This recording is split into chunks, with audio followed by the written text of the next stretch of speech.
হাবিব, আপনি যদি মক্কার মুশরিকদেরকে জিজ্ঞাসা করেন, তাদের কাছে যদি জানতে চান, মান খালাকাস সামাওয়াতি ওয়াল আরদ, আসমান এবং জমিনের স্রষ্টা কে, আল্লাহ তাআলা জানায় দেন আপনার প্রশ্নের জবাবে তারা কি বলবে।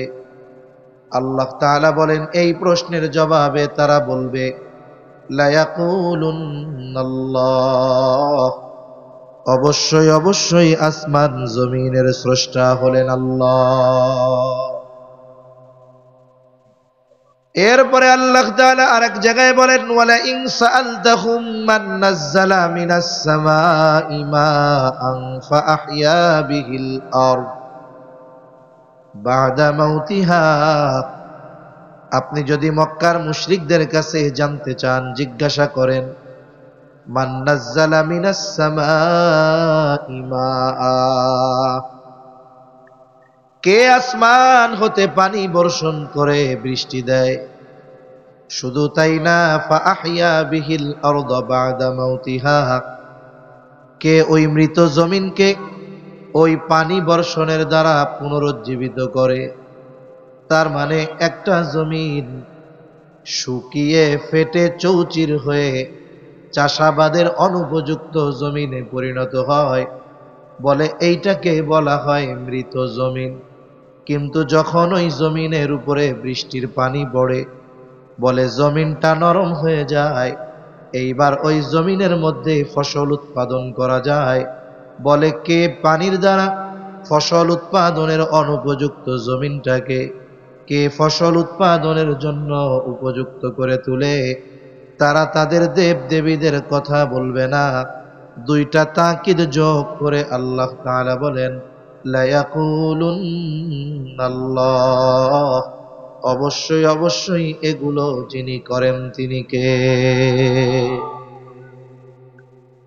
আল্লাহ রাব্বুল আলামিন এরপরে বলেন, আপনি যদি তাদের অস্তিত্বের ব্যাপারে জিজ্ঞাসা করেন, তাদেরকে কে সৃষ্টি করেছে, আপনি যদি বলেন, ওয়ালা ইন সাআলতাহুম মান খালাকাহুম, আপনি যদি তাদের কাছে জানতে চান, তাদের জিজ্ঞাসা করেন, মান খালাকাহুম, তাদেরকে কে সৃষ্টি করেছে, তারা নাস্তিকদের মতো বলবে না যে আমরা এমনিতেই হয়ে গেছি, প্রাকৃতিকভাবে হয়েছি।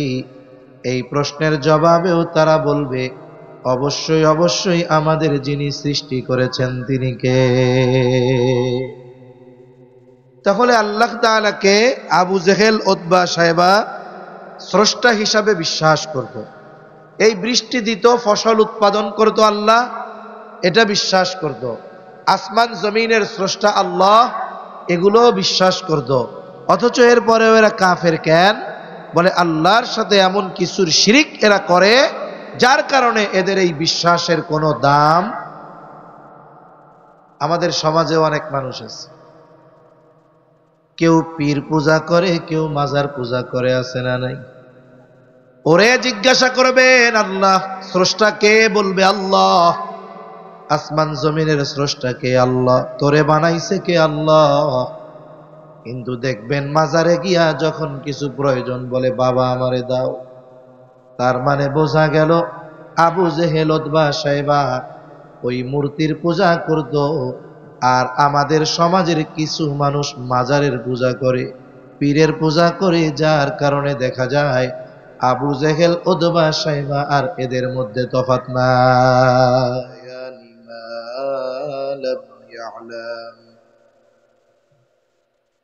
فسبحان الذي لا يحصى امتنانه باللسان ولا بالقلم، ونشهد أن لا إله إلا الله وحده لا شريك له، ونشهد أن سيدنا وسندنا وحبيبنا وطبيبنا وأولانا ومولانا محمد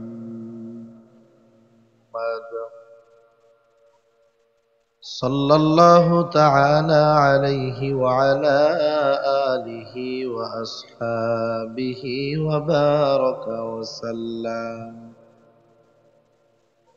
وبارك وسلم تسليما كثيرا كثيرا. أما بعد فأعوذ بالله من الشيطان الرجيم. بسم الله الرحمن الرحيم. لقد جاءكم رسول من أنفسكم عزيز عليه ما عنتم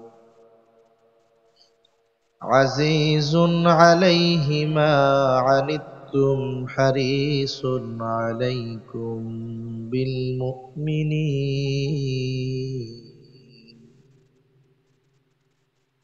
حريص عليكم بالمؤمنين رؤوف رحيم.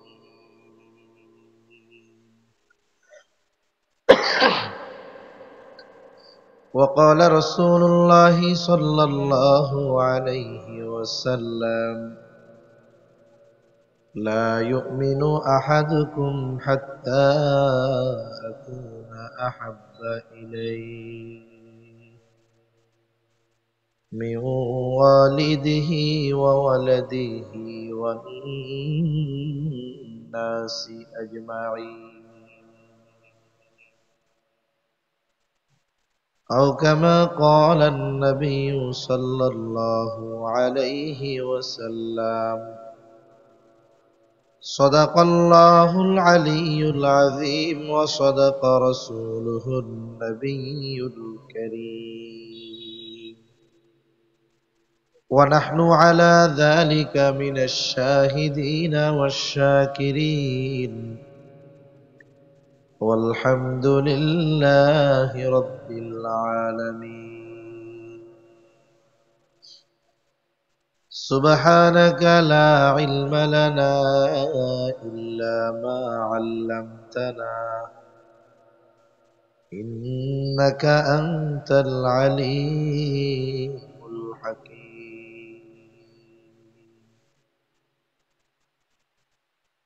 اللهم صل على محمد وعلى آل محمد كما صليت على إبراهيم وعلى آل إبراهيم إنك حميد مجيد. اللهم بارك على محمد وعلى آل محمد كما باركت على إبراهيم وعلى آل إبراهيم إنك حميد مجيد. আল্লাহর মহব্বতে আমরা জবান খুলে একটু জিকির করি, লা ইলাহা ইল্লাল্লাহ।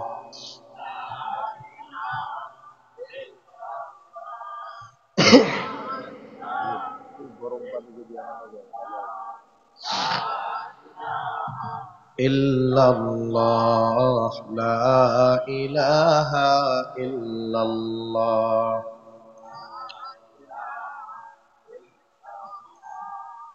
লা ইলাহা ইল্লাল্লাহ মুহাম্মাদুর রাসূলুল্লাহ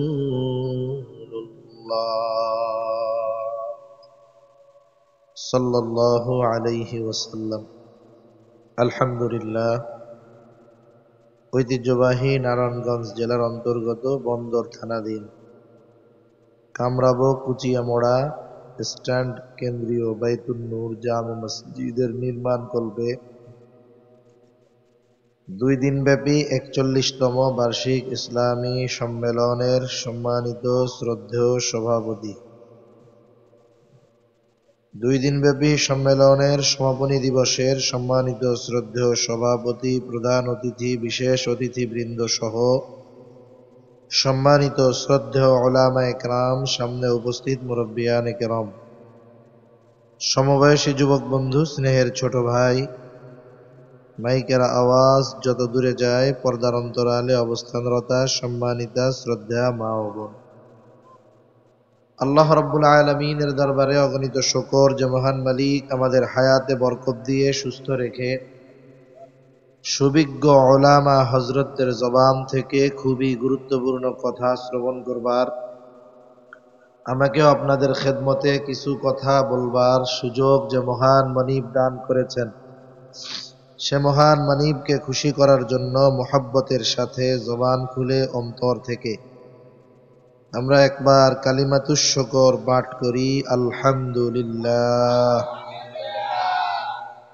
অগণিত দুরুদ ও সালাম সাইয়্যিদুল আম্বিয়া, আশরাফুল আম্বিয়া, খাতামুল আম্বিয়া, ইমামুল মুরসালিন, রহমাতুল লিল আলামিন, মুহাম্মাদুর রাসূলুল্লাহ সাল্লাল্লাহু আলাইহি ওয়াসাল্লামের উপর। আমি আপনাদের খেদমতে পবিত্র কোরআনুল কারীমের সূরা তাওবা থেকে একটা আয়াত ও রাসূল আকরাম সাল্লাল্লাহু আলাইহি ওয়াসাল্লামের অগণিত হাদিস থেকে একটা হাদিস পাঠ করেছি। আল্লাহ তাআলার কাছে তৌফিক চাই, আল্লাহ তাআলা কিছু কথা আপনাদের খেদমতে সুস্থতার সাথে বলার তৌফিক দান করেন, যে কথাগুলো আমাদের সবার দুনিয়া এবং আখিরাতের জন্য কল্যাণকর হয়। সকলে জবান খুলে বলি আমিন। সম্মানিত উপস্থিতি, আমরা আমাদের জীবনের প্রতিটা মুহূর্তে আল্লাহ তাআলার নিয়ামত ভোগ করতেছি, একেবারে প্রতিটা পদে পদে। আমাদের জীবনের এমন একটা মুহূর্ত অতিবাহিত হয় না যে আমরা আল্লাহ তাআলার নিয়ামত ভোগ করি না। আল্লাহ সুবহানাহু ওয়া তাআলা এই নিয়ামত এত ব্যাপকতার সাথে দিয়েছেন যে মুসলিম বলেন, অমুসলিম বলেন, নাস্তিক বলেন, সকলেই কার নিয়ামত ভোগ করে? জবান খুলে বলেন। আল্লাহ তাআলা আমাদেরকে অগণিত নিয়ামত দিয়েছেন। কত নিয়ামত দিয়েছেন এর হিসাব করার ক্ষমতা আমাদের কারো নাই। আল্লাহ তাআলা বলেন, ওয়া ইন তাউদ্দু নি'মাতাল্লাহি লা তুহসুহা, তোমরা যদি আল্লাহর নিয়ামত সমূহ গণনা করো হিসাব করতে পারবা না। অগণিত নিয়ামত আল্লাহ তাআলা আমাদেরকে দিয়েছেন। আল্লাহ প্রদত্ত দামি দামি নিয়ামত, এগুলো বিনা চাওয়ায় বিনা টাকায় আল্লাহ তাআলা আমাদের দিয়েছেন। যদি আল্লাহ সুবহানাহু ওয়া তাআলা একটু টাইট দিয়া দিতেন, যে শর্ত দিতেন যে আমার নিয়ামত পেতে হলে এই শর্তগুলো মানতে হবে, তাহলে দেখতেন এ দুনিয়ায় একটাও বেঈমানও থাকতো না, বেনামাজিও থাকতো না। ঠিক কিনা গণ? বেঈমানদের কথা বাদ দেন, যদি এমনটা শর্ত হতো বেঁচে থাকার জন্য অক্সিজেন দরকার, অক্সিজেন শ্বাস নেওয়া ছাড়া আর কার্বন ডাই অক্সাইড ছাড়া ব্যতীত 2-10 ঘন্টা থাকতে পারবেন, এরকম লোক আসেনি আপনাদের এলাকায়? এরকম লোক সারা পৃথিবীর কোথাও আপনি পাবেন না, যে অক্সিজেন নেওয়া ব্যতীত, কার্বন ডাই অক্সাইড ছাড়া ব্যতীত সে 10টা মিনিট বেঁচে থাকবে। চিকিৎসা বিজ্ঞান বলে অক্সিজেন না নিতে পারলে অথবা কার্বন ডাই অক্সাইড না ছাড়তে পারলে তার মেয়াদ হলো 5 মিনিট। কয় মিনিট? 5 মিনিট। অথচ এই দামি এক সম্পদ 5 মিনিট না পাইলে জীবন শেষ। অথচ এই নিয়ামতটা আল্লাহ কত বেশি দিছে, বলে যেখানেই যান, যখনই যান, সব জায়গায় এই অক্সিজেন নামক নিয়ামত দিয়ে রাখছে কে? মোবাইলের টাকা ফুরায় গেলে দোকানে গিয়ে রিচার্জ করা লাগে, চার্জ ফুরায় গেলে চার্জার দিয়ে চার্জ দিতে হয়।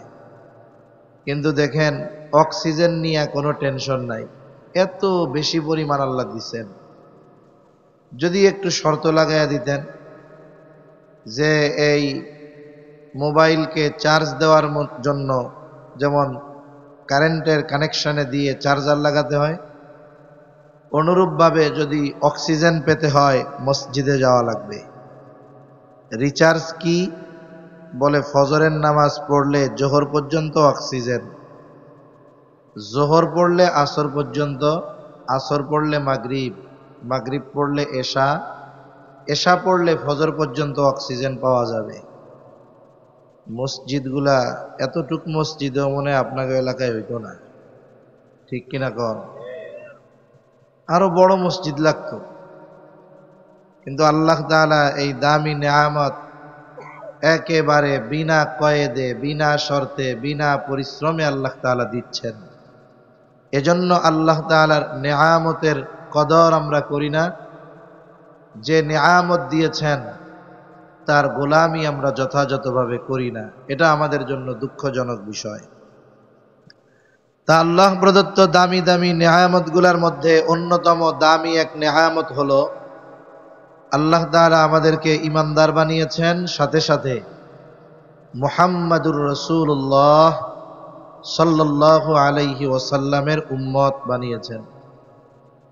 আজকে মূলত আমি রাসূল আকরাম সাল্লাল্লাহু আলাইহি ওয়াসাল্লামকে নিয়ে কিছু কথা বলবো, কারণ এ পৃথিবীতে আমার বাপ দাদার আলোচনা করলে সওয়াব হবে না, কিন্তু নবীজির আলোচনা করা ইবাদত, করলে সওয়াব হয়। নবীজির আলোচনা ফেরেশতাদের সাথে স্বয়ং যিনি করেন তিনি কে? আরো জোরে বলেন না কে? আল্লাহ। শুধু তাই না, আল্লাহ সুবহানাহু ওয়া তাআলা তার সাথে সাথে পাশে পাশে নবীজির নামকে রেখে দিয়েছেন। একজন অমুসলিম যদি মুসলিম হতে চায় তাকে এই স্বীকৃতি দিতে হবে, লা ইলাহা ইল্লাল্লাহ মুহাম্মাদুর রাসূলুল্লাহ। এটা যেমন মুখে বলতে হবে, এই কথাটাকে অন্তরে বিশ্বাস করতে হবে, সাথে সাথে এই কথার দাবির আলোকে যে কর্ম আল্লাহ তাআলা দিয়ে দিয়েছেন এটা কর্মে পরিণত করতে হবে। এখন যদি কেউ বলে আমি সব মানি কিন্তু আমি শুধু লা ইলাহা ইল্লাল্লাহ এতটুকু মানি, বাকিটুকু মানব না, ও যতই বলুক না কেন ও ঈমানদার হতে পারবে? তাহলে ঈমান আনার জন্য আল্লাহর সাথে নবীজির বিশ্বাস রাখার দরকার আছে না নাই? ঈমানের পরে সবচাইতে গুরুত্বপূর্ণ ইবাদত হলো নামাজ। বলেন তো, সেই নামাজের সময় যখন হয়, আজান দেওয়া হয়, মানুষকে আল্লাহর ঘরের দিকে আহ্বান করা হয়, ডাকা হয়, এই আজানের মধ্যে নবীজির কথা আছে না নাই? আশহাদু আন্না মুহাম্মাদার রাসূলুল্লাহ আছে। ইকামত দিবেন নামাজের জন্য, বলে ওইখানেও নবীজির কথা আছে। এবার নামাজের মধ্যে ঢুকে গেল ইমাম তাকবীরে তাহরিমা বলে, এই নামাজের মধ্যেও নবীজির উপরে দুরূদ, নবীজির কথা আছে না নাই? আছে। এবার নামাজ থেকে সালাম ফিরাইছে, দিলটা নরম, চিন্তা করতেছে আল্লাহর কাছে একটু দোয়া করি, কিন্তু ইচ্ছা কইরা নবীর নামে দুরূদ না পড়েই দোয়া শুরু করে দিচ্ছে। যেই দোয়ার সাথে দুরূদ নেই, বলে ওই দোয়া ঝুলন্ত থাকে, আল্লাহ পর্যন্ত পৌঁছায় না। তাহলে দোয়ার মধ্যে নবীকে লাগবে কি লাগবে না? লাগবে। ইবাদত করবেন, আদেশ করছে আল্লাহ, বলে কেমনে করব? শিখিয়েছে মুহাম্মাদুর রাসূলুল্লাহ। তাহলে ইবাদত করতে হলে নবীকে লাগবে কি লাগবে না?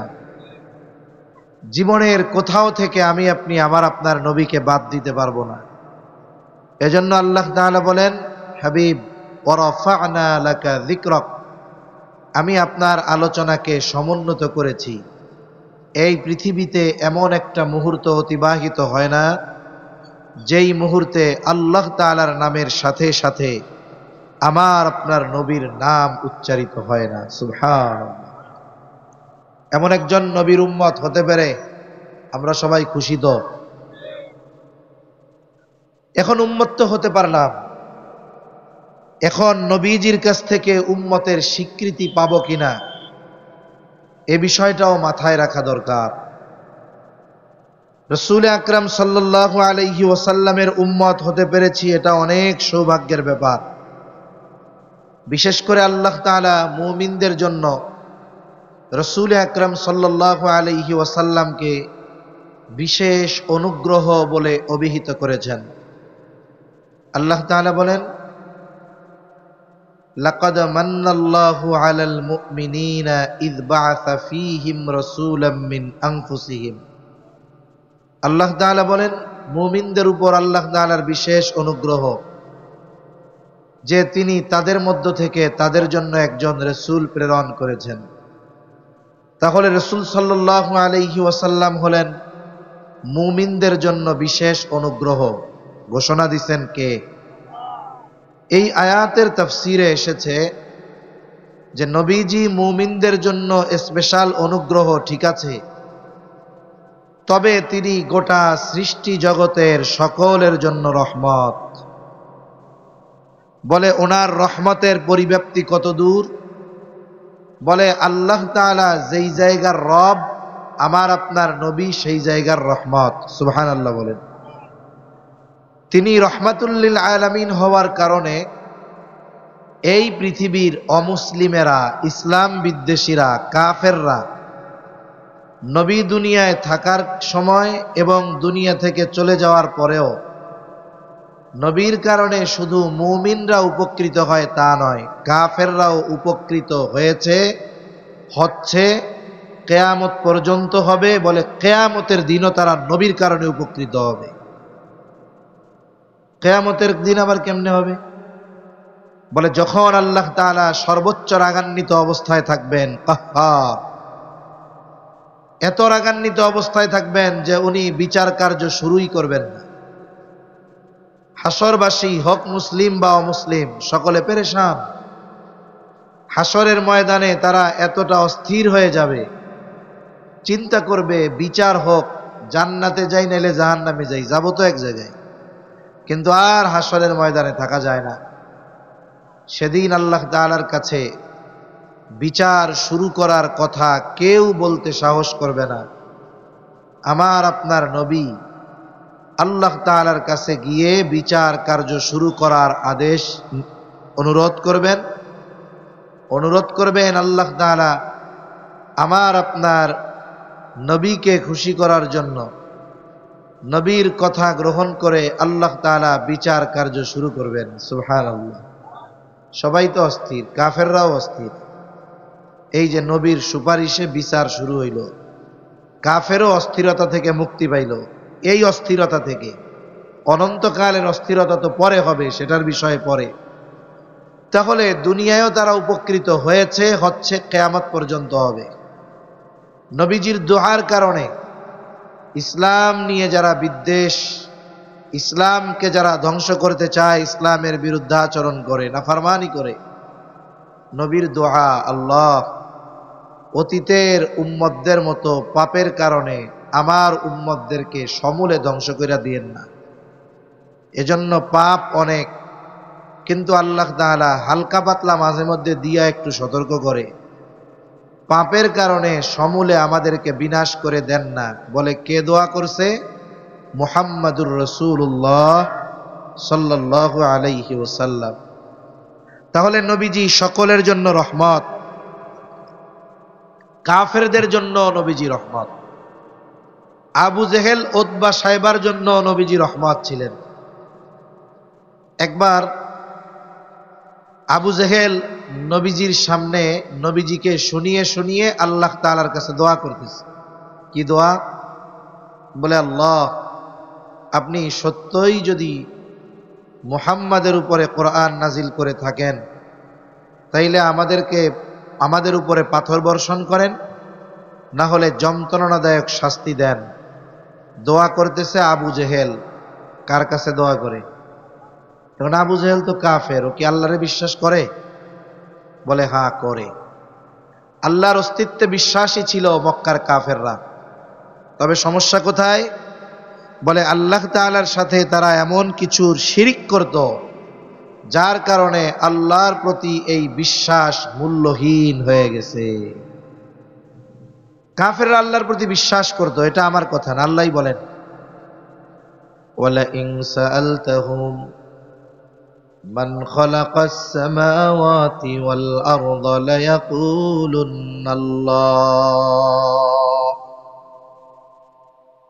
আল্লাহ রাব্বুল আলামিন বলেন, হাবিব আপনি যদি মক্কার মুশরিকদেরকে জিজ্ঞাসা করেন, তাদের কাছে যদি জানতে চান, মান খালাকাস সামাওয়াতি ওয়াল আরদ, আসমান এবং জমিনের স্রষ্টা কে, আল্লাহ তাআলা জানায় দেন আপনার প্রশ্নের জবাবে তারা কি বলবে।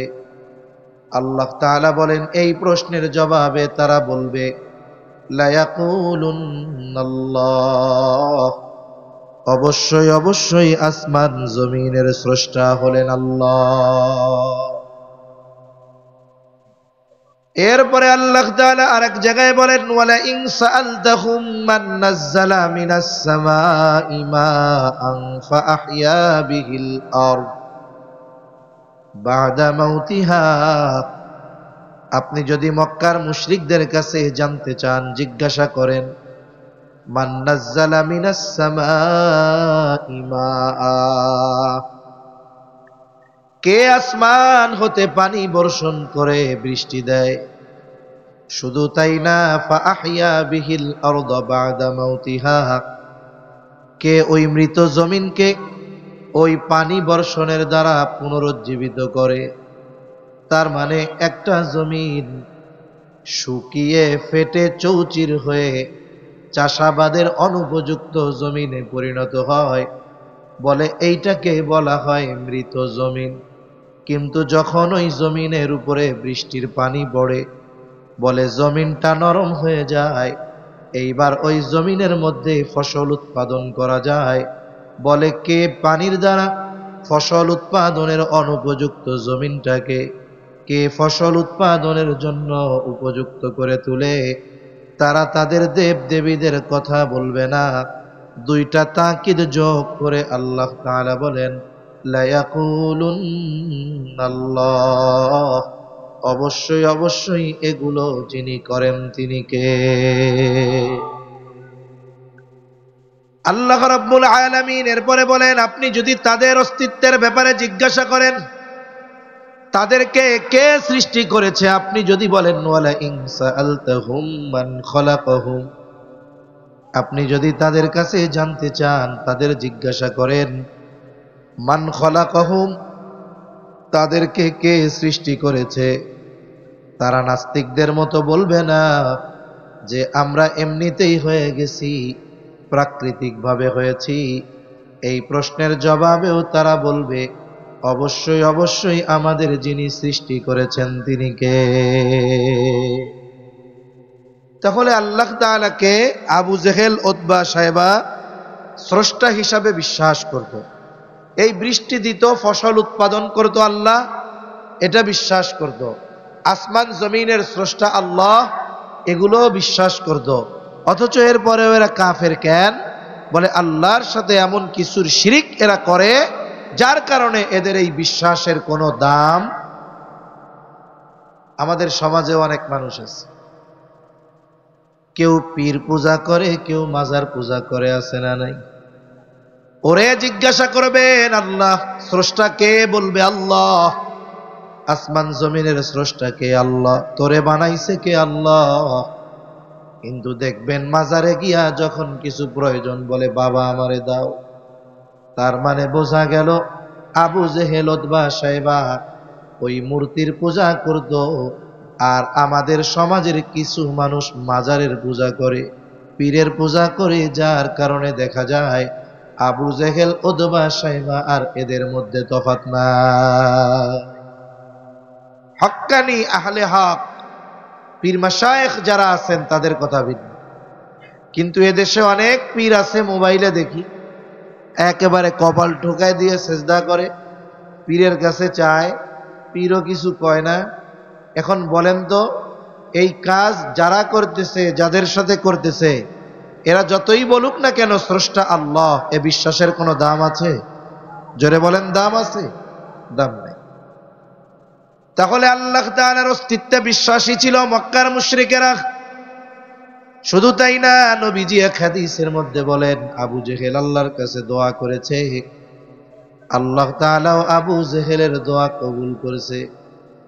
বলে বদরের দিন সকাল বেলায় আবু জেহেল আল্লাহ তাআলার কাছে দুই হাত উঁচু করে বলে, আল্লাহ, আজকে যারা হকের উপরে, সত্যের উপরে, আপনি তাদেরকে বিজয় দান করেন। নবীজি বলেন, আল্লাহ তাআলা আবু জেহেলের এই দোয়া কবুল করেছেন। বদরের দিন যারা সত্যের উপরে ছিল, আল্লাহ তাআলা তাদেরকেই বিজয় দান করেছে। আবু জেহেল নবীজির সামনে শুনিয়ে শুনিয়ে আল্লাহর কাছে কি বলে? বলে, আল্লাহ, সত্যই যদি কোরআন আপনি মুহাম্মাদের উপরে নাজিল করে থাকেন, তাইলে আমাদের উপরে পাথর বর্ষণ করেন, নাইলে যন্ত্রণাদায়ক শাস্তি দেন। এই মিয়া, দুনিয়ায় কোনো মানুষ নিজের উপরে শাস্তি চায়?